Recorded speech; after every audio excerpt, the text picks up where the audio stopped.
Perkenalkan, saya Dr. Andika Chandra Putra, PhD spesialis paru konsultan, seorang pulmonologis atau dokter spesialis paru. Tentu, sesuai dengan background saya akan banyak memberikan informasi terkait kesehatan paru dan pernafasan. Saya saat ini bertugas di Pusat Respirasi Nasional Rumah Sakit Persahabatan dan juga merawat pasien di Rumah Sakit Sin Carolus Salemba dan Rumah Sakit Yasi. Saya menyelesaikan pendidikan dokter umum di Fakultas Kedokteran Universitas Andalas dan menyelesaikan spesialisasi di Universitas Indonesia Fakultas Kedokteran di Departemen Pulmonologi dan Kedokteran Respirasi dan melanjutkan pendidikan S3 di bidang genetik dan onkologi torak di Universitas Hiroshima, Jepang.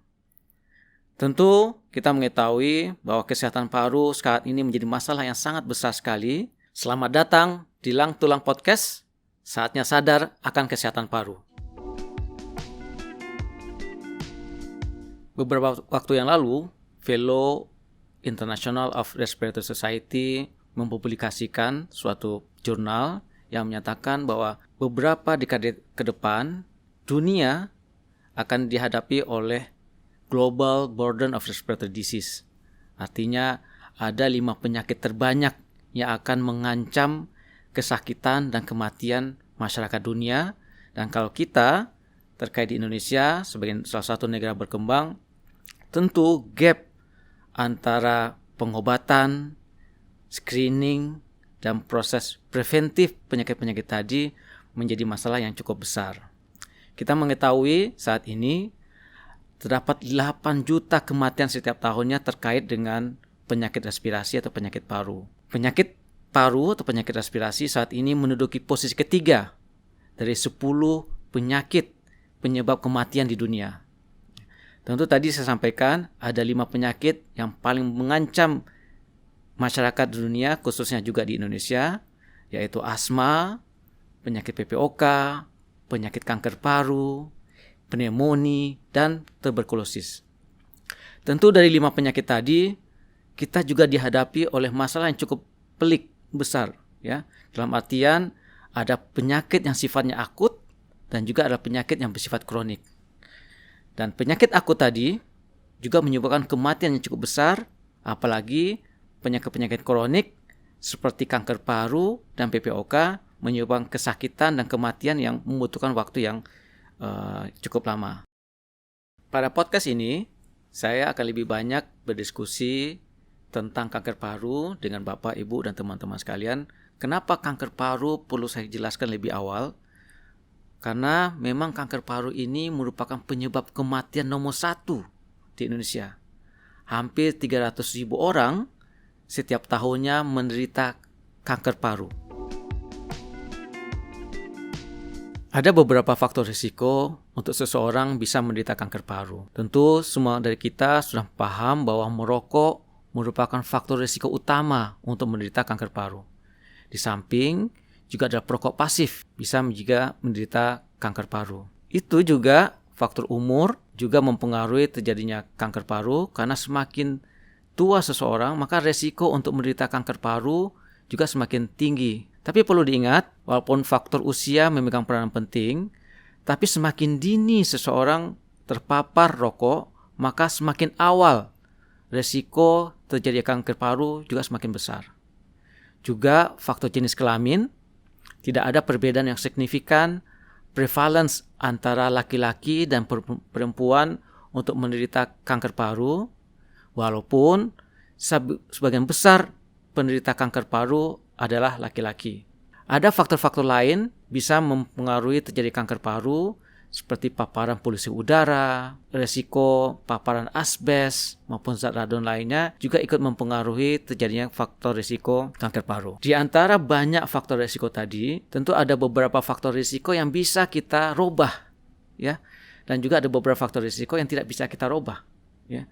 Umur, jenis kelamin tentu tidak bisa kita robah, tapi dengan perubahan gaya hidup lainnya seperti merokok, kemudian paparan polusi udara, zat asbes dan zat radon, kita harapkan dengan pengurangan faktor risiko, maka risiko terjadi kanker paru semakin rendah. sudah sampai di mana kita merubah gaya hidup sehingga faktor risiko kanker paru bisa kita turunkan. Banyak sekali pasien maupun keluarga pasien menanyakan apa sih gejala kanker paru. Jadi memang gejala kanker paru ini sangat bervariasi. Ada banyak sekali pasien mengeluhkan batuk, kadang-kadang disertai bercak darah, bahkan hanya batuk berdahak. Tapi ada juga yang mengeluhkan sesak nafas dan nyeri dada. Tapi perlu diingat, hampir semua penyakit paru mempunyai keluhan tersebut. Batuk, sesak nafas, dan nyeri dada. Sehingga tentu untuk lebih memastikan diperlukan konsultasi yang lebih dini sehingga akan didapatkan yang diagnosis awal dari keluhan tadi. Karena semakin awal kita mengetahui kanker paru, maka prognosis atau resiko dari seseorang akan menjadi lebih baik. Di awal tadi saya membicarakan tentang faktor risiko dan memang kita mengetahui saat ini screening sangat diperlukan untuk kanker paru. Usia di atas 40 tahun, jenis kelamin laki-laki, dan mempunyai riwayat keturunan kanker ataupun kanker paru sangat dianjurkan untuk melakukan pemeriksaan CT scan ataupun minimal kita lakukan ronsen paru yang berkala. Bisa kita lakukan tiap tahun atau bisa kita lakukan tiap 2 tahun. Bagi Bapak Ibu dan teman-teman sekalian yang dicurigai menderita tumor paru atau kanker paru, perlu diketahui ada beberapa tahapan pemeriksaan yang akan dilakukan. Tentu tadi tanya jawab atau anamnesis antara pasien dengan dokter memegang peranan penting agar dokter mengetahui lebih detail tentang keluhan Bapak Ibu dan teman-teman sekalian. Kedua, akan dilakukan pemeriksaan fisik. Akan dilihat apakah ada pembesaran kelenjar getah bening atau kelainan-kelainan lain yang ditemukan. Yang terpenting juga yang ketiga adalah pemeriksaan pencitraan atau radiologi. Akan dilakukan minimal ronsen paru yang akan lebih detail lagi kalau dilakukan pemeriksaan CT scan paru dan akan lebih baik lagi kalau bisa dilakukan pemeriksaan PET CT scan. Yang keempat, akan dilakukan biopsi untuk mengetahui jenis dari kanker atau tumor yang Bapak Ibu dan teman-teman derita. Ada beberapa cara biopsi yang akan dilakukan. Bisa dilakukan dengan tindakan bronkoskopi atau teropong saluran nafas atau dilakukan transbiopsi dari luar dengan bantuan CT scan atau dengan bantuan USG. Pada prinsipnya, kita harus mengetahui jenisnya dengan pengambilan spesimen dan nanti bisa diketahui metode pengobatan apa yang terbaik buat Bapak, Ibu, dan teman-teman sekalian. Setelah kita mengetahui 4 hal, pertama jenis sel, kedua staging atau stadium, ketiga performance pasien atau kondisi umum pasien, 4 ada kelainan molekular, maka seorang dokter, terutama dokter paru, bisa menentukan terapi yang terbaik buat pasien kanker paru. Saat ini ada 5 jenis pengobatan yang sedang berkembang. Pertama adalah pembedahan, kedua radioterapi atau radiasi, ketiga kemoterapi, keempat terapi target, dan kelima imunoterapi. Ada pengobatan hal lain yang penting yang kita sebut namanya terapi suportif.